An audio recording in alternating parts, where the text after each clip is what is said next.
Hey guys, what is up? It is me, Pagey, here once again with another video on Superman and Lois, I guess, Season 3, even though we're going to be relating back to some stuff from the end of Season 2. So yeah, we're in this break now.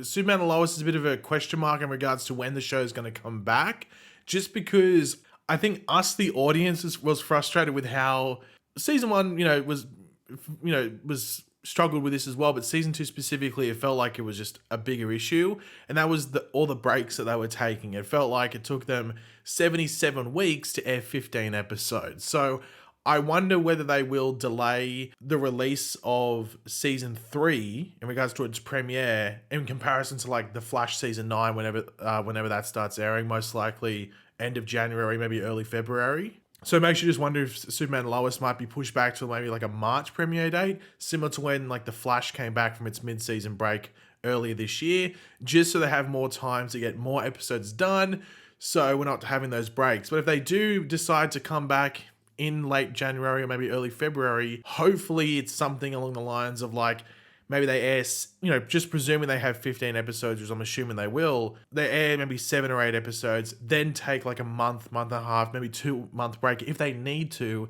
and then come back. I'd rather take a massive break in the middle rather than just air 2 episodes and then take 4 weeks off, then air 2 episodes and take 2 weeks off. It's frustrating, and I think a lot of people are in that thinking as well. But leading into season 3, we're going to be going over another interview. This is probably the best interview that Todd Helbing did, the showrunner for Superman and Lois. I've held off on it a bit for, not on purpose. It's just that other videos have come up and taken, just filled up the schedule, if you know what I mean. And I'm not going to be uploading every day, especially during this break, just because it's not like there's a ridiculous amount of content coming out to talk about every single day. So we're spacing out videos.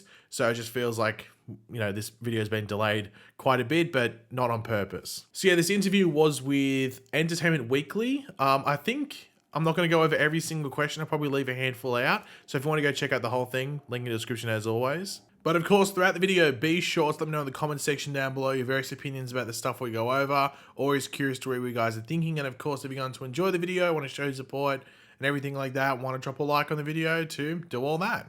Where did the decision come to spell out Superman and Lois's place in the Arrowverse in this finale? It goes back to season 1. In the original pilot, there were a lot of references to Crisis, and there was a Flash mention as well, and when we were shooting, the original intent was for it to be a part of the Arrowverse. But then the pandemic hit and things changed and we couldn't do a crossover with Batwoman, and all of these references to Crisis through the pilot rewriting phase got stripped out just to make everything a little bit more clear for a broader audience. Then at some point in season 1, I had a conversation with DC, and we clearly wanted to put our own stamp on the show and our take on the Superman mythology. The original intent was to be part of the Arrowverse, but the further along we got now, and unfortunately with the other shows being off the air, it just felt like the best decision was to have our Superman and Lois not be on the same Earth as the Arrowverse. So we've sort of discussed when Todd Helbing did another interview, not as in depth as like that answer, and it just seemed like a clean slate was what they sort of wanted, or at least that was the intention from separating itself from the Arrowverse, because they're not bogged down by 10 years, or more specifically, because it's pretty much referencing Supergirl without referencing when they say, like the whole character blockage and usage and stuff like that. Supergirl went for 6 years and they used a lot of Superman characters. Not every single character they used was Superman related. They were Supergirl related as well, but there were a lot of Superman related characters and villains that they did use. So separating from the Arrowverse gives them a bit of a clean slate in regards to recasting if they want, or if they use the same actor that played that character in the Arrowverse, they can do a completely different story and backstory or whatever it might be, like we saw with Lucy Lane in season 2. Now, of course, I guess this is the handy thing in regards to this video being delayed a bit. There was that thing that came from David Ramsey where he's saying that Gotham Knights is going to be a part of Superman and Lois's New Earth, as well as Justice U. Now, Justice U, we have no idea really where that show's going to go, what it's going to look like, who else is going to be involved outside of Diggle as a character.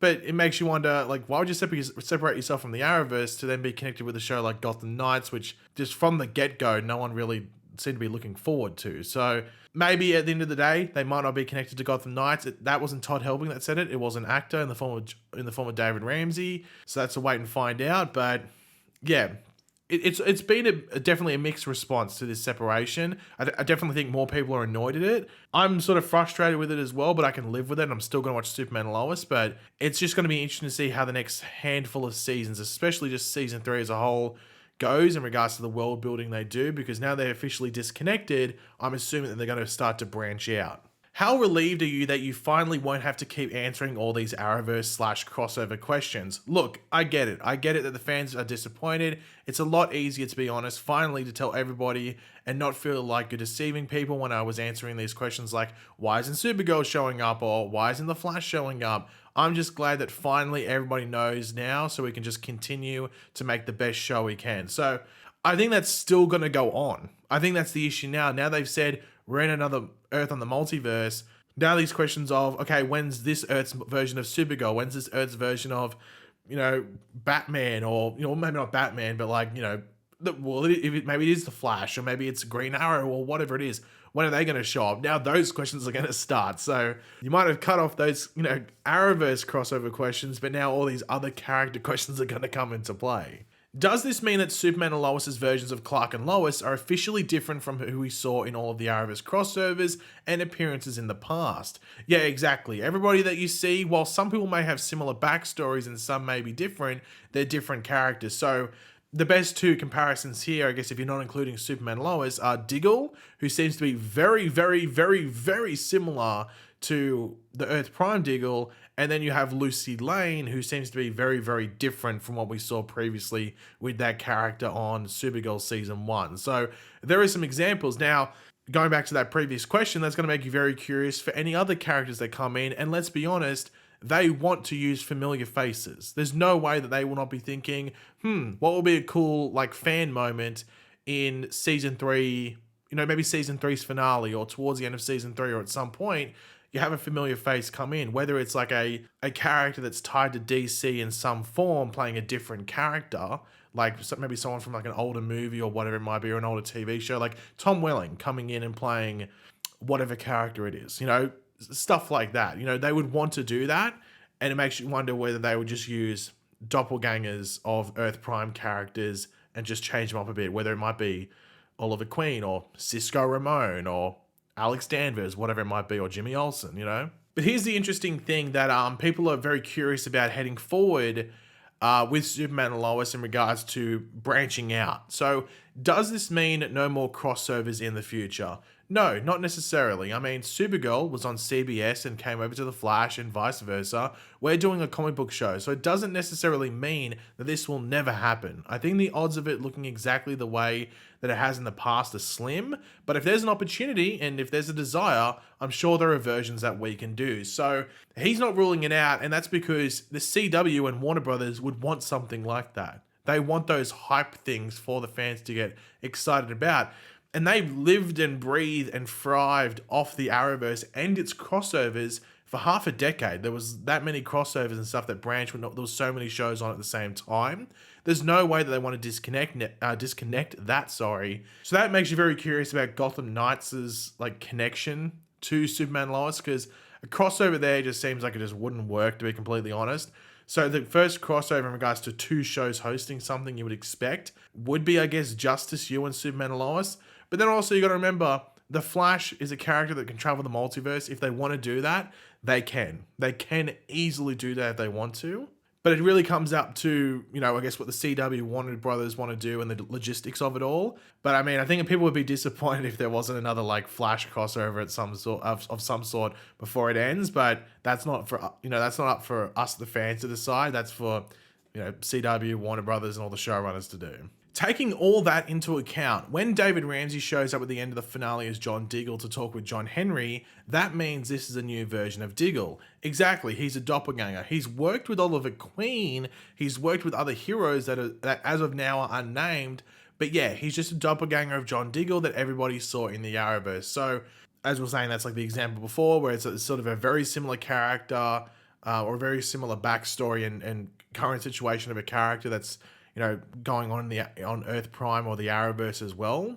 Now, he also says with other heroes that as of now are unnamed. Now, apparently there's still like vigilantes, there's unpowered heroes, such as like a Batman, possibly, like a Green Arrow, I guess like an Atom, like people that don't have powers naturally, but have like they're vigilantes, or maybe they use tech or whatever it might be. So there's characters and heroes like that on this earth apparently, but no one else is super powered like a Flash or a Supergirl like we have with Superman, and I guess technically the Jordan as well. Now, whether that changes is going to be very curious. I bet you in the next season or two, something happens where powered people start to come up about, and some of them might be villains. And that's just because they will start to world build. Because at the moment, Superman and Lois' Earth is a pretty, if you're being fair, it's a pretty boring Earth. It's just Superman in, I guess, Smallville and formerly Metropolis. There's not much else going on in regards to a hero sense. So you want Superman to have some superpowered friends as well. You know, you want him to build a league of his own on this Earth. So they'll probably start doing that. In regards to how interesting they will be compared to what the Arrowverse had, that's a completely other question, separate question. That's for us to wait and find out over the next handful of seasons, but fingers crossed it's done pretty well. But leading into season 3, and something also connected to Diggle, going back to Diggle's conversation with John Henry, he name dropped Bruno Mannheim and Intergang. Is that going to be the big bad for season 3?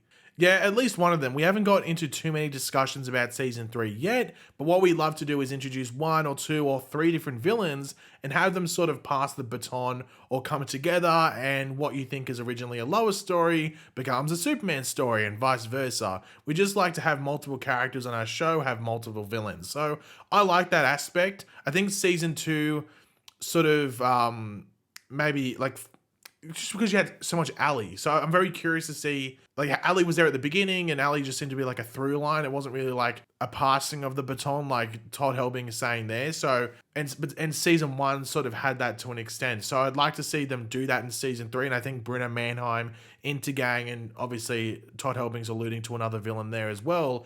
I'd like to see that and just have some misdirect as well. And of course, you'd want to see it involve multiple characters as well. Like, I know he's saying, you know, what you think is originally a Lois story, then becomes a Superman story.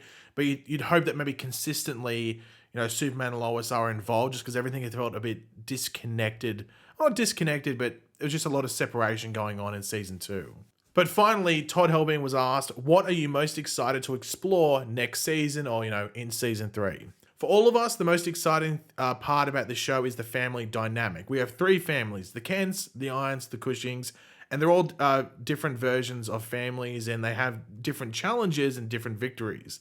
The family stuff, the relationships, that's the stuff that we all get most excited about. It's funny because sometimes, depending on who the villain is, the mythology starts to take over towards the end. We really try to offset that as much as we can. With Ali, when you talk about combining 2 worlds and the population on both, it gets a little sci-fi and comic booky. I think next year, I would guess that we lean a little less into mythology and more into the personal drama. Now, some people might not like that, mainly because, like, the Cushing side of things, which was a lot of personal drama, felt like it took up a lot of screen time. So I think if you're going to do the personal drama side, I think you have to lean back over to the Kents, because I think they're clearly the most interesting part of the show, and then you can mix in the Superman and superhero, you know, the heroic and superpowered stuff in as well. But there has to be a healthy balance there. Like, I know doing that personal drama definitely saves money on the big actiony stuff, and, you know, every single superhero show is going to do it, whether it's one of the Marvel Disney Plus shows, or one of the CW superhero shows, or one of the HBO Max DC shows.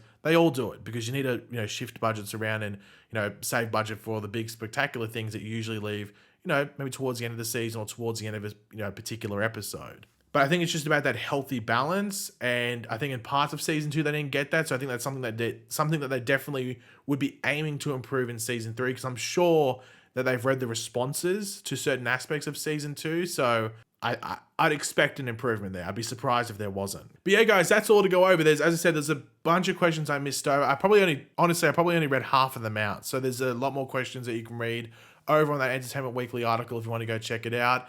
But if you enjoyed the video, it would be awesome if you could drop a like on it to show support. Let me know in the comment section down below your various opinions about everything that we went over in this video. Always curious to read what you guys are thinking. And of course, if you are new to the channel, make sure to subscribe, and I'll catch you guys later. Goodbye.